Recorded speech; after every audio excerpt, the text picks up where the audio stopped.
মেহমান এমন মেহমান, এই মেহমান নবীর সাথে দেখা না করে যেতে চায় না। নবীজির কাছে বারবার সালাতু আসসালামু আলাইকা ইয়া রাসূলুল্লাহ বলে সালাম দেয়। বারবার সালাম দেওয়ার পরে আল্লাহর নবী ডাক দেয়া বলে, ও ফাতেমা, সালামের কণ্ঠ যেন আমার কাছে কেমন কেমন লাগে, যাও তাড়াতাড়ি করে দাও, ঘরের দরজা খুলে দাও। হযরত ফাতেমা রাদিয়াল্লাহু তাআলা আনহা ঘরের দরজা খুলে দিয়া একটা চিৎকার দিয়া বেহুশ হয়ে গিয়া বলে, আব্বা গো, এমন একজন মানুষ আছে মাথা থেকে তার পা পর্যন্ত কালো কাপড় দিয়া ঢাকা, শরীরের ভিতরে জমিনে তার পা আর তার মাথা আকাশের ভিতরে ঠেকে গেছে, চোখের ভিতর দিয়ে আগুন বের হইতেছে। আব্বা গো, ঘরের দরজা লাগাইয়া দিছি, না না, এটা কোনো মেহমান না, এই মেহমান আপনারে নিয়ে যেতে আসছে, আমি ঘরের দরজা খুলবো না। আব্বা, এই পৃথিবীতে ফাতেমার জন্য আপনি ছাড়া আর কেউ নাই। আব্বা, আপনি যদি বিদায় হয়ে যান, আমি ফাতেমারে নিয়ে যান, আমিও যাবো আপনার সাথে কবরের ভিতরে, আমি একা একা থাকবো না। নবীজি ডাক দেয়া বলে, মা, ও মা, ঘরের দরজা খুলো দেখি। আমি ঘাড় উঁচা করে দেখি কে আসছে বাইরে।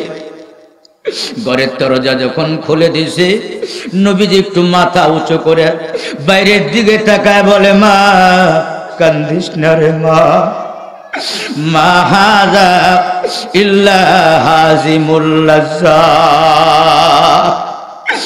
মা হাযা ইল্লা মালাকুল মাউত। মারে, মালাকুল মাউত ঘরের সামনে হাজির হয়ে গেছে। এ মা, মালাকুল মাউতের পৃথিবীর কারো দরজায় যাইতে অনুমতি লাগে না, কিন্তু আল্লাহ আমার ইজ্জত আর সম্মানের খাতিরে মালাকুল মাউত অনুমতি ছাড়া ঘরে ঢুকবে না। কিন্তু মা, অনুমতি দিলেও আপনার ঢুকতে পারে, না দিলেও ঢুকতে পারে, সব জায়গায় সে যাইতে পারে। মাগো, ঘরের দরজা লাগায়া মালাকুল মাউতকে বন্ধ করা যাবে না, ঢুকতে দাও দেখি কেন আসছে, আমি একটু কথা বলি। মালাকুল মাউত হাজির হয়ে গেছে। আজরাইল নবীজির কানে কানে বসে বলে, ইয়া রাসূলুল্লাহ, ইয়া হাবিবাল্লাহ, মহান আল্লাহ নিজে আপনারে সালাম জানাইছে, আল্লাহ আপনার অপেক্ষায় আছে, কখন আল্লাহর সাথে আপনার সাথে আল্লাহর দেখা হবে, আল্লাহ আপনার জন্য পাগল হয়ে গেছে। আল্লাহু আকবার বলেন। এই জন্য তো আপনি হাবিবুল্লাহ, আল্লাহ নিজে আপনার জন্য পাগল হয়ে গেছে। ইয়া রাসূলুল্লাহ, ইয়া হাবিবাল্লাহ, ইয়া রাসূলুল্লাহ, ইয়া হাবিবাল্লাহ, আল্লাহ আমারে পাঠায়া দিছে। আপনি যদি যেতে চান, আমি আপনারে নিয়ে আল্লাহর দরবারে পৌঁছায় দিতে চাই। আর যদি আপনি চান আরো অনেক দিন দুনিয়ায় বেঁচে থাকবেন, তাও থাকতে পারেন। দুই অধিকারী আল্লাহ আপনারে দিছে। আল্লাহ আপনারে জিজ্ঞাসা করছে, আপনি কি আল্লাহর কাছে যাবেন না আরো অনেক দিন বেঁচে থাকবেন দুনিয়ার ভিতরে? আল্লাহর নবী আজরাইলের দিকে তাকায় তাকায় বলে, ভাই আজরাইল, আমি যাব না কিছুই বলতে পারবো না। আমি আল্লাহর কাছে যাব তাও বলবো না, আবার যাব না তাও বলবো না। বলে, কেন বলবেন না রে আজরাইল? আমার 23 বছরের নবুয়তের জিন্দেগিতে একবার দুইবার নয়, আমার ভাই জিবরাইল আমিন 24,000 বার আমার কাছে এসেছে। আমার জিবরাইল ভাইয়ের পরামর্শ ছাড়া আমি নবী কোনো কথা বলি না, আমি পরামর্শ দিতে পারবো না। জিবরাইল না আসা পর্যন্ত তোমাকে ওয়েটিং করতে হবে। জিবরাইল হাজির হয়ে গেছে। ইয়া রাসূলুল্লাহ, ইয়া হাবিবাল্লাহ, ইয়া রাসূলুল্লাহ, ইয়া হাবিবাল্লাহ, কেন ডাকছেন আপনি? আল্লাহ আমাকে বলতো, আসার জন্য বললো। নবীজি বলে, ও ভাই জিবরাইল, আজরাইল বলে আমার নাকি যাবার সময় হয়ে গেছে, আবার নাকি থাকলো আবার হায়াত বাড়ায়া দিবে। বলো, তুমি বলো কি করলে ভালো হয়? চলে গেলে ভালো হয় না আরো কিছুদিন দাওয়াতের কাজ শুরু করলে ভালো হয়? কি বলো তুমি? জিবরাইল আলাইহিস সালাতু ওয়াস সালাম কোরআনে কারীমের একখানা আয়াত নাযিল করে বলেন, একখানা আয়াত নবীজির সামনে শুনাইয়া দিয়া বলে, মা কানা মুহাম্মাদুন ইল্লা রাসূল কদ খালাত মিন ক্বাবলিহির রাসূল আফাইন মুত্তাক আফাহুমুল গালিবুন।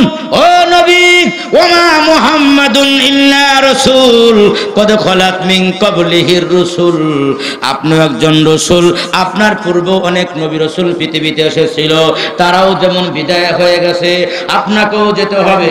আমার পরামর্শ হলো আল্লাহর ডাকে সাড়া দিলেই বেশি ভালো হয়। আরো জোরে কন্না আল্লাহু আকবার।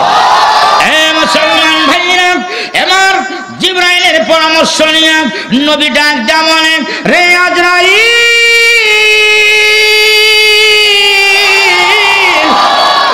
আমি রেডি, আমি রেডি, আমি রেডি, তাড়াতাড়ি করে তুমি আমারে আমার আল্লাহর দরবারে নিয়ে যাও। আজরাইল ডাক দেয়া বলে, ইয়া রাসূলুল্লাহ, ইয়া হাবিবাল্লাহ, যদি অনুমতি দেন আমার হাত, ডান হাতখানা আপনার সিনার উপরে রাখতে চাই। আপনি যদি অনুমতি দেন আমি সিনার উপর রাখতে চাই।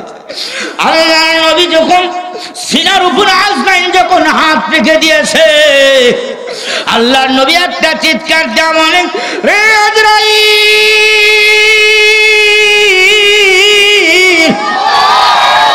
পুরা দুনিয়ার সব পাহাড় মনে হয় আমার বুকে চাপা দিলি। রে আজরাইল, আমি রহমাতুল লিল আলামিনের যদি মরণের এত কষ্ট হয়, আমার গুনাহগার উম্মতের মরণের অবস্থা কি হবে? ঈমান নিয়ে কবরে যাইতে পারবে না, শয়তান ধোঁকা দিয়া দিবে। আজরাইল, এত জোরে চাপা কেন দিলি আমার বুকের ভিতরে? আজরাইল কান্দার বলে, ইয়া রাসূলুল্লাহ, ইয়া হাবিবাল্লাহ, আপনার মতো এত সহজে পৃথিবীর কোন নবী রাসূল মানুষের জান আমি কবজ করি না, আমারে মাফ করে দেন। আজরাইল মাফ চায়, বেদবির জন্য মাফ চায়। আল্লাহর নবী কাঁদলে, জিবরাইল ডাক দেয়া বলে, ইয়া রাসূলুল্লাহ, আপনি মরণের সময় কেন কাঁদেন? কি হইছে, কাঁদেন কেন? নবীজি ডাক দেয়া বলে, জিবরাইল, মরণের জন্য কান্দি না, কান্দি হলো আর এক কারণে। তুমি না একটা আয়াত নাযিল করছিলা, ওই আয়াত আমার চোখের সামনে ভেসে উঠছে, এই জন্য আমি কান্দি। বলো কেন কান্দো? মা কানাল্লাহু লিউআযিবাহুম ওয়া আনতা ফীহিম ওয়া মা কানাল্লাহু মুআযিবাহুম ওয়া হুম ইস্তাগফিরুন। ভাইরা, আমি আপনাদের সামনে পবিত্র কোরআন শরীফের 4 পারা সূরা আলে ইমরান 104 নম্বর আয়াত আপনাদের সামনে পেশ করেছি। নবীজির অসংখ্য অগণিত হাদিস মুবারকের ভিতর থেকে আমি আপনাদের সামনে 2টি হাদিসের টুকরা পেশ করেছি। আল্লাহ পাক যদি আমাকে তৌফিক দেন, খুব স্বল্প সময়ের ভিতরে এই আয়াত এবং হাদিস দুটিকে সামনে রেখে কিছু কথা আলোচনা করার চেষ্টা করব। আল্লাহ পাক আমাদের সকলকে আমলের নিয়াতে দিলের কানে আল্লাহ পাক আমাদের শোনার তৌফিক দান করুক। সকলে জবান খুলে বলুন আমিন। আশপাশে যারা আছেন তাড়াতাড়ি চলে আসেন, মাহফিল কিন্তু অলরেডি শুরু হয়ে গেছে। মাগরিবের পর থেকেই আলাদা বরকত শুরু হয়, কথা ঠিক না ঠিক বলেন? আসুন তাড়াতাড়ি করে চলে আসুন।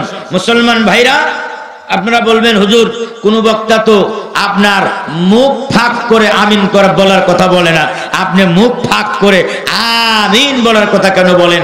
আসলে আমাদের সকলের জবান মরে গেছে। দুনিয়ার সব কথা মুসলমানদের জবানে আছে, কিন্তু আল্লাহর নাম মুসলমানদের জবানে নাই।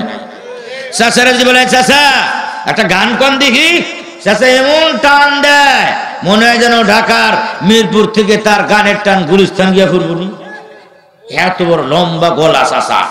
কিন্তু যদি বলা হয় বলেন চাচা আল্লাহু আকবার, আর চাচার গলায় আল্লাহর আওয়াজ নাই। কি বলেন, কথা ঠিক না ঠিক বলেন? ঢাকা রাজধানীর মানুষগুলো সবাই আল্লাহু আকবার পারে। কারা কারা পারে হাত উঠান দেখি। আল্লাহু আকবার। এই আল্লাহু আকবার বললে কি মুখ বন্ধ করে না মুখ ফাঁক করে? মুখ যত ফাঁক হবে আল্লাহ, মুখ যত ফাঁক হবে আল্লাহর নাম তত মধুর হবে। জবান খুলে সবাই মুখ ফাঁক করে চিৎকার দেয়া বলেন আল্লাহু আকবার। ওই চাচা মুখ ফাঁক করেন, হাত উঠে আরুষ কিয়ামত পর্যন্ত চায় থাকলে কাম হইব। মুখ ফাঁক করেন আল্লাহু আকবার।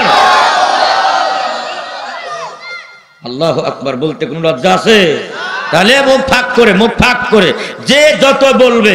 কোরআনে কারিমের ভিতরে আল্লাহ বলেন ওয়াইদা তুলিয়াত আলাইহিম আয়াতুহু যাদাতুহুম ঈমানা ওয়াইদা যুকিরাল্লাহু ওয়াজিলাত কুলুবুহুম। আল্লাহ পাকের নাম যখন কোন মুসলমান বান্দার সামনে নেওয়া হয় এবং কোরআনে কারিমের আয়াতের তেলাওয়াত যখন মুসলমানদের সামনে করা হয়, যারা মুসলমান কোরআনে কারিমের আয়াত শুনে তাদের অন্তরের ভিতরে, কলবের ভিতরে কম্পন তৈরি হয়। তারা ঠিক থাকতে পারে না কখন কোরআনে কারিমের আয়াত আপনার তেলাওয়াত করা হবে, আর সঙ্গে সঙ্গে মুসলমান বাঘের মতো হুঙ্কার দিয়ে কোরআনে কারিমের তেলাওয়াত শুনে আল্লাহু আকবার বলে চিৎকার দিবে। আল্লাহ বলেন ও মুসলমান, ঢাকা রাজধানীর মিরপুরের মুসলমানেরা, ও ঢাকা রাজধানীর মিরপুর 1 পাইকপাড়া সরকারি এ টাইপ কলোনির মুসলমানেরা, আশপাশের মুসলমানেরা, তুমি আল্লাহ পাকের আয়াত শুনে এক একবার আল্লাহু আকবার বলবা। আর আমি আল্লাহ কোরআনে কারিমের এক একটা আয়াতের পাওয়ার আছে না নাই? এক একটা শব্দের পাওয়ার আছে না নাই? এক একটা অক্ষরের পাওয়ার আছে না নাই?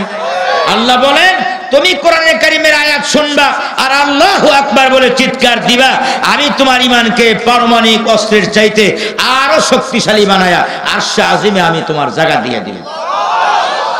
সবাই আমার সাথে কথা বলবেন। কেউ বুবা শয়তান সাজার চেষ্টা করবেন না। বুবা শয়তান মানে দুনিয়ার সব কথা কইতে পারে, আল্লাহরে ডাক দিতে পারে না। সবাই আমার সাথে কথা বলবেন। লম্বা টাইম দিতে পারবো না, আমার আরেকটা মাহফিল আছে মানিকগঞ্জ। এজন্য আপনার সবাই আমার কথার জবাব দিবেন, চিৎকার দিয়া বলেন যে আল্লাহ পাকের আয়াত শুনে মুসলমান আল্লাহু আকবার বললে ঈমান বাড়ে না কমে? সবাই বলে নাই, সবাই বলে নাই। আমি সবার কাছে কথা চাই, আওয়াজ চাই। আল্লাহ পাকের আয়াত শুনে মুসলমান আল্লাহু আকবার বললে মুসলমানদের ঈমান বাড়ে না কমে? সবাই জবাব দেয় নাই, বাড়ে না কমে? কারণ আমার আপনার জবানের হিসাব একদিন আল্লাহ পাকের দরবারে দেওয়া লাগবে। লাগবে না? চাচা দিনে গান করছো কয়টা? ও যুবক সারা দিন রাতে মোবাইলে কথা কইছো কয় ঘন্টা? আর আল্লাহরে ডাক দিছো কয়বার? হিসাব দেওয়া লাগবে। আল্লাহ বলেন ইন্নাস সামআ ওয়াল বাসারা ওয়াল ফুয়াদ।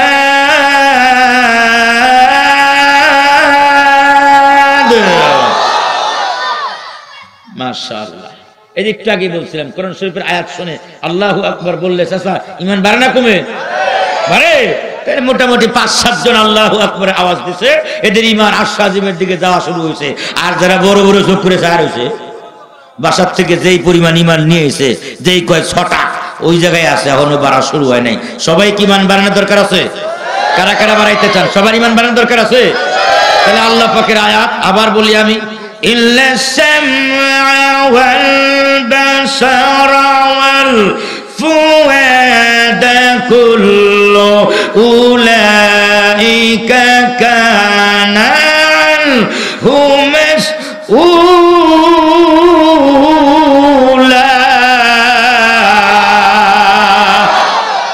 মাশাআল্লাহ। মোটামুটি 50 অর্ধেক লোক আওয়াজ দিছে, বাকি অর্ধেক এখনো চাই রয়েছে। ওই যে হাসতেছে আল্লাহু আকবার কইতে পারে না। তোর কিন্তু দেখতেছি আল্লাহ যদি বুবা বানায় দেয় তুই কি করবি? আল্লাহর যে ডাক দেস না? হ্যাঁ, আমি আরেকবার শেষ সুযোগ দিব, এরপরে আলোচনা শুরু করবো। আরেকটা বার, শেষবার গলা পরিষ্কার করেন। সবাই সবাই হাতে দেন, হাতে দেন, হাতে দেন। হ্যাঁ, এইবার দেখবো একবারে কোরআনের আয়াত কার অন্তরে আঘাত আনে এটা আমি দেখতে চাই। আর কারা কারা চাপ করে চা খায় এটা আমি দেখতে চাই। কোরআন কার বুকে ধাক্কা লাগায় আর কারা কারা চায় থাকে এটা আমি দেখবো। কিন্তু আমি যতক্ষণ আলোচনা করব, হ্যাঁ মোটামুটি 1 ঘন্টা ধরে নেন, তো আমি শুধু হাতটা ঘুরান দিয়ে দিব, যতক্ষণে আলোচনা করব। যখনই হাত ঘুরান দিয়ে দিব তখনই মনে করবেন যে এখন হুজুরের শক্তি শেষ, আমাদের সবার শক্তি শুরু। হুজুরের শক্তি শেষ, আল্লাহর শক্তি শুরু। মনে থাকবে? মনে থাকবে তো? আল্লাহ বলেন ইন্নাস সামআ ওয়াল বাসারা ওয়াল ফুআদা কুল্লু উলাইকা কানা আনহু মাসউলা।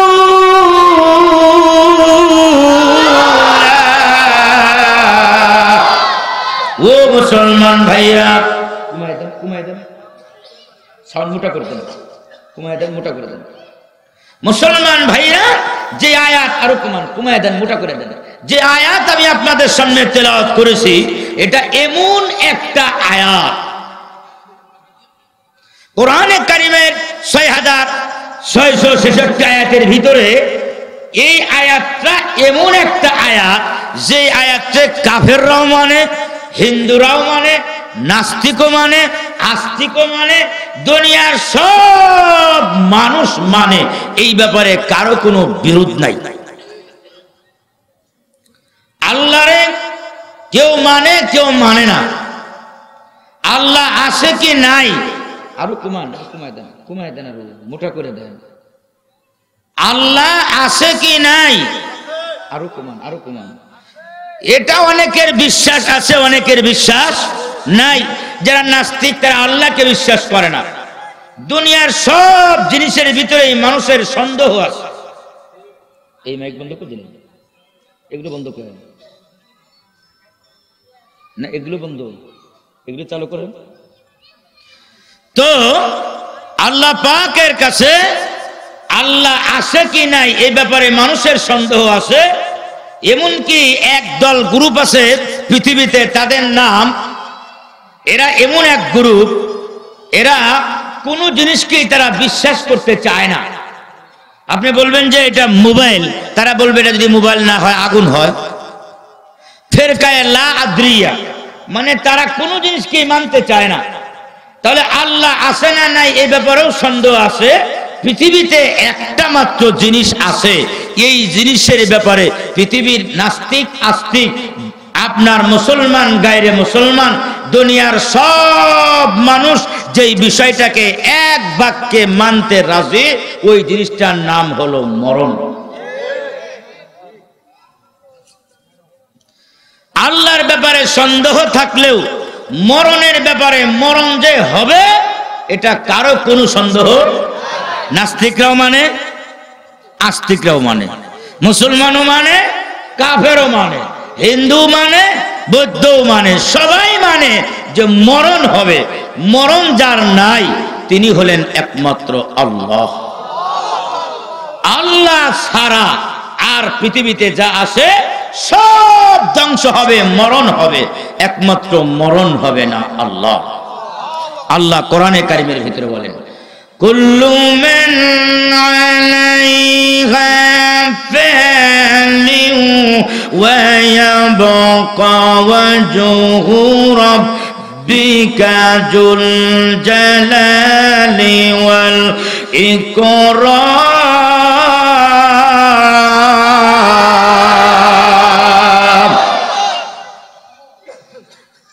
দুনিয়ার সব ধ্বংস হবে, কুল্লু মান আলাইহা ফান, সব শেষ হবে, একমাত্র আল্লাহ থাকবেন। এমনকি যিনি জান বের করেন আজরাইল আলাইহিস সালাতু ওয়াস সালাম, উনারও মরণ হবে। মরণ হবে না একমাত্র আল্লাহ, একমাত্র মরণ হবে না আল্লাহর। মরণ এমন একটা জিনিস, সবাইকেই মরণের স্বাদ এটা ভক্ষণ করতেই হবে, মরণের স্বাদটাকে নিতেই হবে। যে কোনো ভাবে, যে জায়গায় আছে মরণ, যেভাবে আছে, যে অবস্থায় আছে, যে জায়গায় আছে, এগুলো সব নির্ধারিত। একটু আগে পরে হওয়ার কোনো ধরনের কোনো সম্ভাবনা নাই। তাহলে সবারই মরণ আছে, মরণ নাই শুধু আল্লাহ। নবীদেরও মরণ আছে, মুমিনেরও মরণ হবে, কাফেরেরও মরণ হবে এবং মরণের কষ্ট সাকরাতুল মউত, মরণের যেই কষ্ট সবাইকে ভোগ করতে হবে, ভোগ করতেই হবে সবাইকে। কিন্তু এই মরণের কষ্ট কারো অনুধাবন হবে আর কারো অনুধাবন হবে না। আল্লামা ইমাম গাজালি রাহমাতুল্লাহ আলাইহি তার কিতাবের ভিতরে লেখে মরণ হবে দুই প্রকার, একটা হলো মুমিনের মরণ আর একটা হলো মুসলমানের মরণ।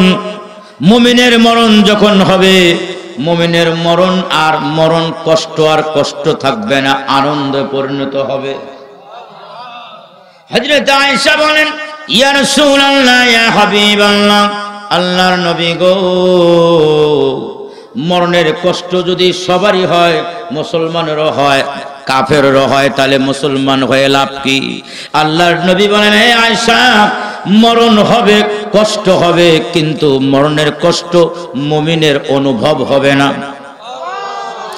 কষ্ট হবে কিন্তু অনুভব হবে না। এটা কেমনে বুঝাবো আপনাকে? আগে আপনার যখন মুসলমানি দিত,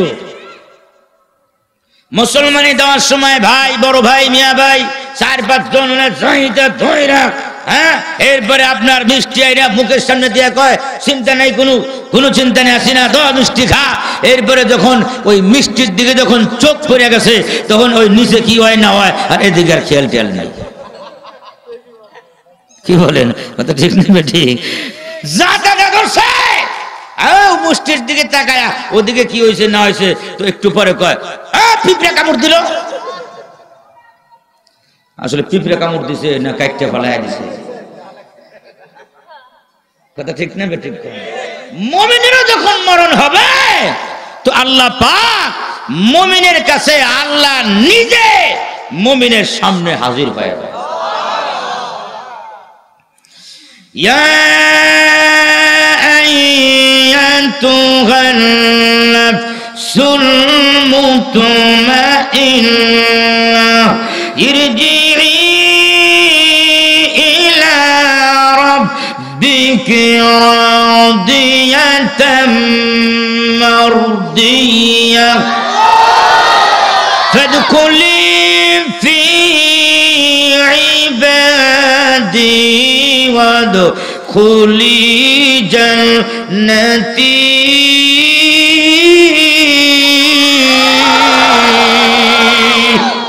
কষ্ট হবে কিন্তু যখন মরণের, মুমিনের যখন আপনার আজরাইল যখন আসবে রেশমি রুমাল নিয়ে মুমিনের রূহ নেওয়ার জন্য, কষ্ট হবে কিন্তু আজরাইল তাকে অভয় দিয়া বলবে, ও মুমিন, আল্লাহর পেয়ারা বান্দা, তোমার ভয় নাই, চিন্তা করো না, চিন্তা করার কোনো কারণ নাই, তুমি ভয় পাও না, তুমি একটু উপর দিকে তাকায় দেখো, মহান আল্লাহ তোমাকে সালাম দিয়েছে। আল্লাহ সালাম দিছে আমাকে। সূরা ইয়াসিনের ভিতরে আল্লাহ বলেন, সালামুন কাওলাম মির রাব্বির রাহিম।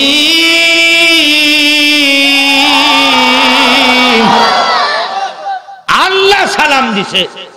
প্রধানমন্ত্রী যদি কারো টেলিফোন করে কয় আমার অফিসে আইসো, খুশি না বেজার? প্রয়োজন পড়লে কাপড় চুপড় খুলে খালি লাফাইবার কইব প্রধানমন্ত্রী সালাম দিছে।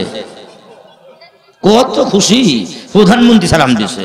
স্বয়ং আল্লাহ পাক মুমিন বান্দাকে মরণের সময় সালাম দিবে, হে আজরাইল, আমার বান্দার কাছে আমার সালাম পৌঁছায় দাও। সেজন্য কোনো চিন্তা না করে, কোনো ভয় যেন না পায়, সালাম পৌঁছায় দেয়। তারপর মুমিন বান্দা কেমন যেন করে, কারণ মরণের সময় যখন হয়ে যাবে, ওই সময়টা বড় ভয়ঙ্কর সময় হবে, বড় কঠিন সময় হবে। হাদিস শরীফের ভিতরে পাওয়া যায়, আজরাইল আলাইহিস সালাতু ওয়াস সালাম আসবেন, রহমতের 500 ফেরেশতা নিয়ে মুমিন বান্দার কাছে আসবেন। মুমিন বান্দার কাছে এসে যখন মুমিন বান্দাকে যখন সালাম জানাবে এরপর মুমিনের ভয় কাটবে না। আল্লাহ রাব্বুল আলামিন তখন ডাক দেয়া বলবেন, রে আজরাইল শোনো, আমার মুমিন বান্দার ভয় কাটানোর জন্য আমি আল্লাহ তার জন্য যে ঘর নির্মাণ করে রেখেছি, তাতানাজ্জালু আলাইহিমুল মালাইকা আল্লা তাখাফু ওয়া লা তাহজানু ওয়া আবশিরু বিল জান্নাতিল্লাতী কুনতুম তুআদুন। আল্লাহ বলবেন, আজরাইল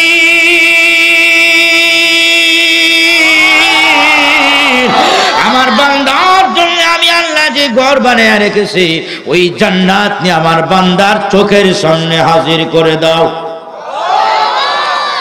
একদিকে আল্লাহর সালাম, আর একদিকে মুমিন যেই জান্নাতে যাবে, যেই ঘরের স্থায়ী বাসিন্দা হবে, যেই জান্নাতের স্থায়ী বাসিন্দা হবে, এই জান্নাত যখন তার চোখের সামনে যখন ধরা হবে তখন আর কষ্ট অনুভব হবে না। যদিও কষ্ট বড় কঠিন কষ্ট হইতেছে। আজরাইল যখন আসবে হাদিস শরীফের ভিতরে পাওয়া যায় কোন দিক দিয়ে জান কবজ করা হবে। আজরাইল আলাইহিস সালাতু ওয়াস সালাম পায়ের নখের ভিতর দিয়া, হাতের নখের ভিতর দিয়া যখন রূহকে ধরার জন্য যখন আজরাইল যেমন ডুব দেয়, পানির ভিতরে যেমন ডুব দিয়া মাছ যেমন ধরে, আজরাইল পুরা 3.5 হাত বডির ভিতরে ইমাম গাজালি রহমাতুল্লাহ আলাইহি লেখে 360টা জোড়া বানাইছে আল্লাহ।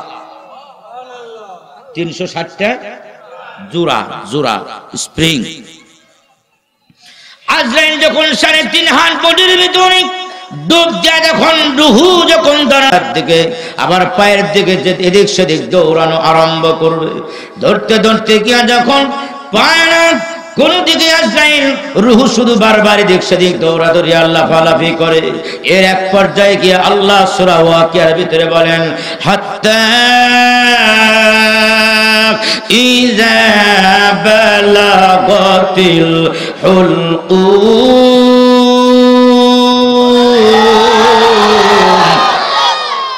হুলকুমের কাছে গিয়া যখন আজরাইল যখন রূহকে যখন ধরে ফেলবেন, ধরার পরে যখন একে যখন ধরবেন, ধরার পরে তখন এই যে মৃত্যুর পথের যাত্রী তখন একটা চিৎকার দিয়া বলবে, এ আজরাইল, আজরাইল আমার যত সম্পদ আছে, যত যা কিছু সারা জীবনে কামাই করছি সব তোমারে দিয়ে দিলাম, তুমি আমারে এবারের মতো ছেড়ে দিয়ে যাও। আমাদের ঘুষ খেয়ে তো পুলিশ আসামি ছেড়ে দিতে পারে, কিন্তু আজরাইল ঘুষ খায় না। জোরে বলেন কথা ঠিক না ঠিক বলেন? আমার এবারের জন্য ছেড়ে দিয়ে দাও, আমি আমার জীবনের সমস্ত সম্পদ সব তোমারে দিয়ে দিলাম, বাড়ি ঘর স্থাবর অস্থাবর সব সম্পত্তি তোমাকে দিয়ে দিলাম, এবারের জন্য আমাকে ছেড়ে দিয়ে দাও। আজরাইল যখন ভিতরে ভয় ঢুকে যাবে, কোরআনে কারিমের ভিতরে আল্লাহ বলেন, ওই মুমিন বান্দা যখন ভয় যখন ঢুকে যাবে, গুনাহগারের ভিতরে যখন ভয় যখন ঢুকে যাবে, গুনাহগার তখন একটা চিৎকার দেয়া বলবে, আজরাইল রে, এই ঢাকা রাজধানীতে আমার যত জমি আর বাড়ি আছে সব দিয়ে দিলাম, এবারের জন্য ছেড়ে দিয়ে দাও। কাম হবে না, কাজ হবে না। বলে তাহলে এক কাজ করো, সুম্মা জামিআন ইনজি, পুরা পৃথিবীর সব আমি তোমাকে দিয়ে দিলাম, শুধু ঢাকার রাজধানী না, পৃথিবীর সব তোমারে দিয়ে দিলাম, এবারের জন্য আমাকে ছেড়ে দিয়ে দাও। আজরাইল বলবে আমার সম্পদ যা আছে সব দিয়ে দিলাম, বলে কাজ হবে না। কাল্লা ইযা বালাগাতি তারাকিয়া ওয়া কিলা মান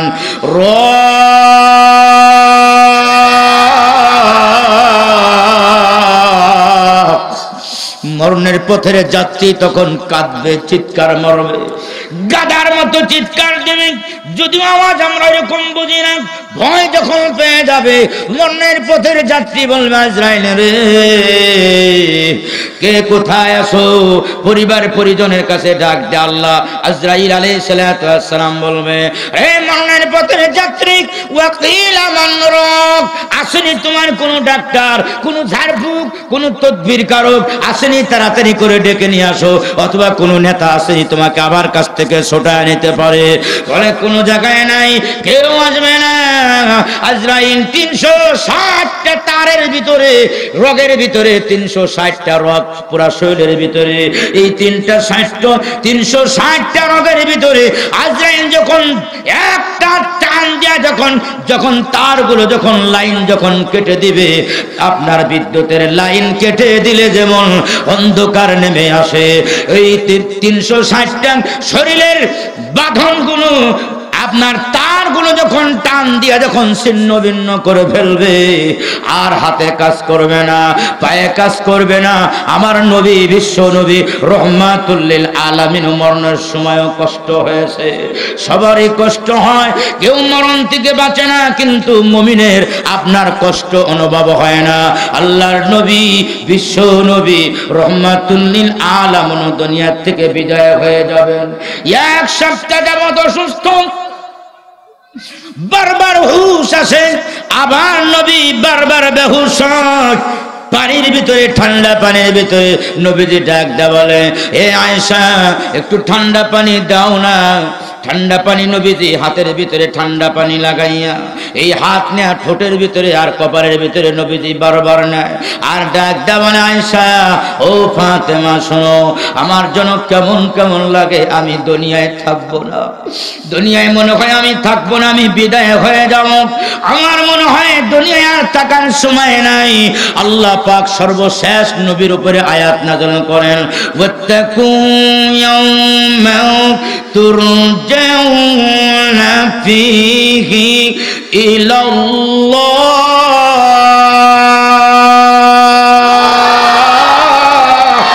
আল্লাহ এই আয়াত নবীর উপরে সর্বশেষ আয়াত আল্লাহ পাক নাজিল করলেন। নাজিল করার পরে নবী মাত্র 7 দিন দুনিয়ায় বেঁচে ছিলেন। সে এক সপ্তাহ নবী বারবার হুঁশ আসে, আবার নবী বারবার বেহুশ হয়। এই ভয়ঙ্কর পরিস্থিতিতে আল্লাহর নবী, বিশ্ব নবী রহমাতুল লিল আলামিন এই ভয়ঙ্কর এক সপ্তাহ যাবত জ্বর, ভয়ঙ্কর অবস্থা, হুঁশ আসে, আবার নবী বেহুশ হয়। সাহাবীদের ভিতরে কান্নার রুল পড়ে গেছে। আল্লাহর নবী 2 জন সাহাবীর কাঁধে ভর দিয়া ঘর থেকে বের হয়ে গেছেন, হুজরা মোবারক থেকে বের হয়ে গিয়া বলে, সাহাবীরা রে, আমি আর মনে হয় দুনিয়ায় থাকবো না, জীবনের শেষবারের মতো আমি তোমাদের চেহারা দেখে আমি নবী যেন কিয়ামতের ময়দানে বেছে বেছে তোমাদের আলাদা করতে পারি। আল্লাহর নবীও কাঁদেন, সাহাবীদের মায়া মোহব্বত ভালোবাসা, 63 বছরের জিন্দেগি, এত মায়া মমতা ভালোবাসা সাহাবীদের ছেড়ে নবীজি বিদায় হয়ে যাবেন। সাহাবীরাও কান্নার রুল পড়ে গেছে, এক একজন সাহাবী গড়াইয়া গড়াইয়া গড়াইয়া কাঁদতেছে। হযরত আবু বকর সিদ্দিক না পায়া কাঁদলে, সাহাবীরা কাঁদলে, এক একজন সাহাবী কাঁদলে। আল্লাহর নবী ডাক দেয়া বলে, সাহাবীরা রে, আমি বিদায় হয়ে যাব, অনেক দিন তোমাদের সাথে আমি কাটাইলাম, নবুয়তের 23 বছর কাটাইলাম, জিন্দেগানি 63 বছর তোমাদের সাথে কাটাইয়া দিলাম।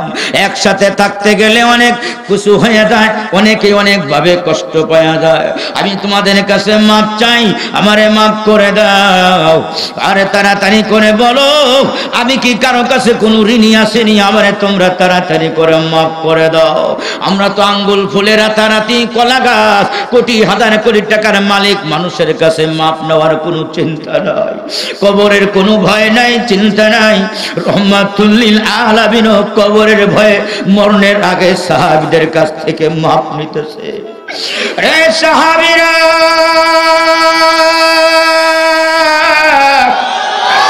বলো বলো বলো, আমি কারো কাছে কি ঋণী? তাড়াতাড়ি করে বলো। একজন সাহাবী দাঁড়ায় গিয়া বলে, ইয়া রাসূলুল্লাহ, ইয়া হাবিবাল্লাহ, আল্লাহর নবী গো, আমি আপনার কাছে 3 দিরহাম পাই, 3 টাকা পাই। মুসলিম শরীফের হাদিস, আল্লাহর নবী বলেন, সাহাবী কেমনে 3 দিরহাম 3 টাকা পাও আমার তো জানা নাই, বলো বলো বলো কেমনে তুমি টাকা পাও। আমি রহমাতুল লিল আলামিন, ঋণ নিয়ে কবরে যাব না, জলদি জলদি বলো। সাহাবীটা একদম, ইয়া রাসূলুল্লাহ একদিন আপনার বাড়িতে ভিক্ষুক এসেছিল আপনার কাছে কিছু চাওয়ার জন্য, আপনার পকেটে টাকা ছিল না, আমার কাছ থেকে 3 টাকা ঋণ নিয়ে আপনি তাকে ভিক্ষা দিয়েছিলেন, তাকে ফেরত দেন নাই, খালি হাতে দেন নাই। ইয়া রাসূলুল্লাহ, ইয়া হাবিবাল্লাহ, ওই 3 দিরহাম তো আপনি আমাকে পরিশোধ করেন নাই। আল্লাহর নবী ডাক দেয়া বলে, এ ফজল, নবী তার চাচাতো ভাই আব্বাস রাদিয়াল্লাহু তাআলা ছেলের নাম ছিল ফজল, আপন চাচাতো ভাই ফজলকে ডাক দেয়া বলে, এ ফজল জলদি জলদি যাও আমার হুজরার ভিতর থেকে, আমার হুজরার ভিতর থেকে জলদি জলদি যাও, আয়েশার কাছে বলো 3 দিরহাম দিয়ে যেন আমার তাড়াতাড়ি ঋণ মুক্ত হয়ে যায়, আমি নবী নিজে ঋণ নিয়ে কবরে যাব না।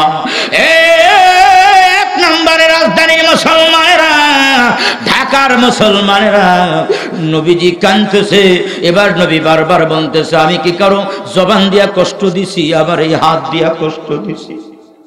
সাহাবীরা কাঁদতেছে, কান্নার রোল পড়ে গেছে। একজন সাহাবী দাঁড়ায়া গিয়া বলে, ইয়া রাসূলুল্লাহ, ইয়া হাবিবাল্লাহ, ইয়া রাসূলুল্লাহ, ইয়া হাবিবাল্লাহ, আমি তো আগে আপনাকে মাফ করে দিয়েছি, কিন্তু একটা কথা আমার মনে আছে, যুদ্ধের ময়দানে আপনার তীরে, আপনার চাবুকের আঘাত আমার পিঠের ভিতরে এমন কঠিন ভাবে লেগেছিল, আমি বড় ব্যথা পেয়েছিলাম, ওই ব্যথা সারা জীবনেরও ভুলবার নয়, কিন্তু আমি তো আপনাকে আগেই মাফ করে দিয়েছি, আপনি বারবার বলেন দেখে আমি বললাম। আল্লাহর নবী ডাক দেন, সাহাবী কিভাবে তোমার আমার চাবুকের আঘাত তোমার পিঠের ভিতরে লাগলো?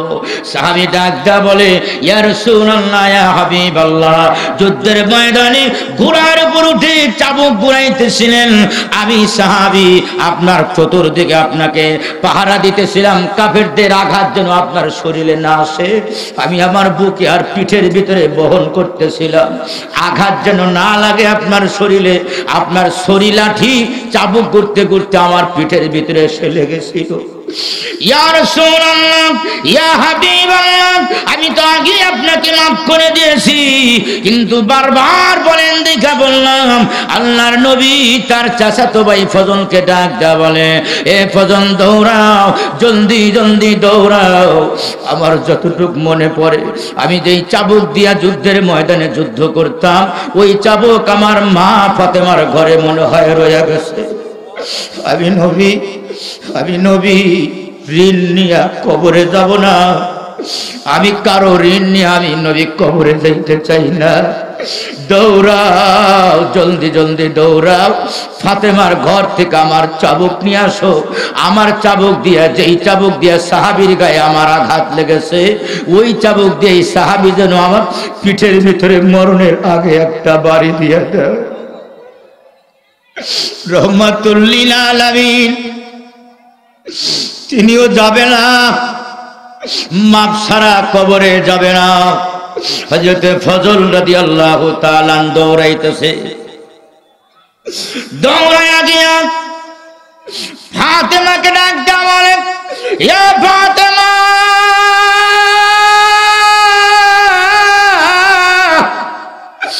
নবীজির চাবুক দিয়া যুদ্ধ করতো যুদ্ধের ময়দানে, নবীজির চাবুক দাও, জলদি জলদি নবীর চাবুক দিয়া দাও। হযরত ফাতেমা বলে, আমার বাবা রহমাতুল লিল আলামিন বড় অসুস্থ, 1 সপ্তাহ যাবত ঠিক মতো কথা বলতে পারে না, জ্বর, হুশ আসে আবার বারবার বেহুশ হয়। এই মুহূর্তে আমার বাবা মরণের আগে চাবুক দিয়া কি করবে? আমার বাবা সাকরাতুল মউতের সময় হয়ে গেছে, এই মুহূর্তে চাবুক দিয়া, বাবার চাবুক দিয়া কি হবে? ফজল ডাক দেয়া বলে, এ ফাতেমা জানো না, জানো না নবীর চাবুকের আঘাত একদিন লেগেছিল একজন সাহাবীর গায়ে যুদ্ধের ময়দানে। ওই সাহাবী নবীর চাবুক দিয়া নবীজির পিঠ মুবারকের ভিতরে বাড়ি লাগাবে। চাবুকটা ফজলের হাতে ধরায়া দিয়া বলে, যাও জলদি জলদি যাও। ফজল যখন ফাতেমার ঘর থেকে যখন বের হয়ে গেছে, চাবুক নিয়ে বাড়ি থেকে যখন বের হয়ে গেছে, অমনি ফাতেমা একটা চিৎকার দিয়া বলে, হাসান হুসাইন কই রে বাবারা। যেই নবীর গায়ে রহমাতুল লিল আলামিনের গায়ে মশা মাছি বসে না, যেই নবীরে দুনিয়ার সব মখলুক ইজ্জত করে, মরণের আগে ওই নবীর গায়ে কেন পাছন্দ চাবুক দিয়া তোর নানার গায়ে বাড়ি দিবে রে হাসান হুসাইন। জানোস রে বাবা, তোর নানা রহমাতুল লিল আলামিনের এই দুনিয়ায় কোনো ছেলে নাই। আমি মা ফাতেমা ছাড়া তোর নানার আর কেউ নাই রে হাসান হুসাইন। তোর নানার গায়ে যদি একটা বাড়ি লাগে রে, আমি ফাতেমা কিন্তু একটা চিৎকার দিয়া কলজা ফাইটা দুনিয়া থেকে বিদায় হব। তোরা দুই ভাই এতিম হবি, দৌড়া জলদি জলদি দৌড়ায়া যা তোর নানার পিঠের সাথে। তোরা দুই ভাই তোদের কষি পিঠ লাগায়া দি, যত বাড়ি পড়বে তোদের দুই ভাইয়ের পিঠে লাগবে। আবার বাবার গায়ে যেন মরণের সময় একটা বাড়িও না লাগে। হাসান হুসাইন দৌড় দিছে, দৌড়ায়া গিয়া নানাজির পিঠের সাথে পিঠ লাগা দিয়া বলে, সাহাবী তুই এত বড় খারাপ, আমার নানার গায়ে মরণের আগে নানার পিঠে বাড়ি মারবি, আমার নানার পিঠে বাড়ি দিস না। যত বাড়ি দিবি একটা কেন, শত বাড়ি দে, হাজার বাড়ি দে। হাসান হুসাইনের কষি পিঠে লাগা আমরা দুই ভাই সহ্য করব, কিন্তু আমার নানারে কিন্তু বাড়ি দিস না। সাহাবী চাবুক নিয়ে দাঁড়ায় রইছে, সাহাবীর হাতে চাবুক। মুসলিম শরীফের হাদিস, হযরত আবু বকর লাফ দিয়া নবীজির পিঠের সামনে পড়ে দিয়া বলে, রে সাহাবী আমি আবু বকরের পিঠ দেখো না, রহমাতুল লিল আলামিনের গায়ে বাড়ি দিবি এত বড় সাহস তো? আমি আবু বকরের পিঠে দে, যত পারবি দে। হযরত ওমর ফারুক রাদিয়াল্লাহু তাআলা দাঁড়ায়া গেছেন নবীজির পিঠের সামনে গিয়ে বলে, সাহাবী আমি ওমর জীবনে আমি কারো মার খাই নাই, সারা জীবন শুধু মার দিছি, কারো মার খাই নাই, জীবনে কেউ আমারে মার দিতে পারে নাই। রে সাহাবী আমি ওমর পিঠ পাইতা দিলাম, যত মারবি ওমরের পিঠে লাগা, আবার নবীর গায়ে কিন্তু বাড়ি লাগাস না। আল্লাহর নবী বিশ্ব নবী রহমাতুল লিল আলামিন সাহাবীকে ডাক দেয়া বলেন, রে সাহাবী জলদি জলদি আসো, আমি ঋণ নিয়ে কবরে যাব না, জলদি জলদি বাড়ি লাগায়া দাও, আমি যখন তখন আল্লাহর দরবারে আমি হাজির হয়ে চলে যাব। আবার আল্লাহ আমাকে ডাক দিয়েছে, সাহাবী লাঠি নিয়ে চাবুক নিয়ে নবীজির পিছনে দাঁড়ায়া বলে, ইয়া রাসূলুল্লাহ, ইয়া হাবিবাল্লাহ, আল্লাহর নবী গো আমি তো বাড়ি দিব, কিন্তু একটা কথা বলতে চাই, বেদবি মনে করেন না। বলে কি? যেদিন যুদ্ধের ময়দানে আপনার চাবুকের আঘাত আমার পিঠে লেগেছিল, ওই দিন আমার গায়ের মধ্যে কোনো জামা ছিল না, আপনার জামার উপর দিয়ে বাড়ি দিলে সমান সমান প্রতিশোধ হবে না? আপনি যদি দিতে পারেন আমি দিতে পারি। আল্লাহর নবী গায়ের জামা খুলে ফেললেন, গায়ের জামা খুলে দিয়ে আল্লাহর নবী আপনার কাঁধের উপর থেকে ইয়ামানি চাদর সরাইয়া দিয়া বলে, হে সাহাবী, আল্লাহু আকবার বলে, রহমাতুল লিল আলামিনের পিঠের জামা খুলে দিল, চাদর সরাইয়া দিল, শরীর উদাম করে দিলাম, দে তাড়াতাড়ি করে তোর প্রতিশোধ নে। সাহাবী এবার চাবুক নিয়ে নবীজির পিঠের কাছে গিয়া আস্তে আস্তে চাবুকটা নিচের দিকে ছেড়ে দিয়া সাহাবী তার সিনা মুবারক নবীজির পিঠের সাথে লাগায়া দেয়, আস্তে আস্তে মাথা উপর দিকে উঠায়, বাইনা কাতিবাইহি কামিসতি বাইদাতিল হামামাতি। সামাইলে তিরমিজি শরীফের হাদিস, নবীজির দুই কাঁধের মাঝখানে ঘাড় বরাবর কবুতরের ডিমের মতো একটা উঁচু লাল গোস্তের টুকরা ছিল, ওখানে আমার আল্লাহ নিজে গোস্তর ভিতরে লিখে দিয়েছেন মুহাম্মদ রাসূলুল্লাহ। আল্লাহ মোহরে নবুয়তের দিয়া সাক্ষী দিয়া দিছে। সাহাবী